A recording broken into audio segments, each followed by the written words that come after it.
Listen, as we speak, war is raging in Europe, very close to where some of us are right now. This has to relate to that. At this moment, bodies are being dug still out of the rubble in south central Turkey and northwest Syria. And we have churches that we're working with and NGOs on the ground there right now. And Christians are at the forefront of that. Listen, the vision is Jesus. Our world is broken. In every way, it is broken. And this is a time where we must remember that the hope of the world is the Church of Jesus Christ. That's what George Eldon Ladd, one of the great Pentecostal theologians, said. The primary agency of the kingdom of heaven, he said, is the church. And the problem we have is the church is broken. The church is asleep. The church is divided by politics. The church is compromised. The church is not holy. The church is elevating celebrities. The church is as materialistic as the world. The church's morality is no different to the world's. And judgment has to begin with the house of the Lord.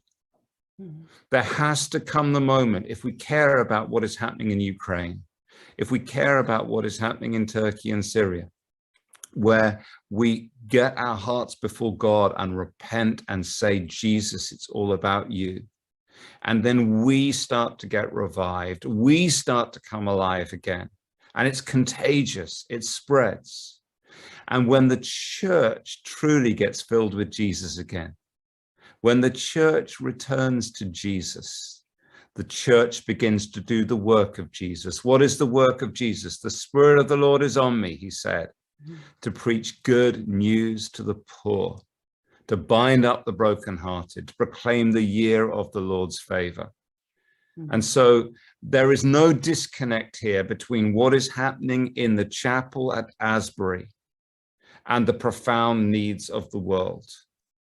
As we call a generation to push into Jesus Christ, to trust Jesus, to meet Jesus, to worship Jesus, we ourselves become Jesus to a broken world. That is the greatest need of our nations right now. Amen. And so I want you to understand, this is not about revival.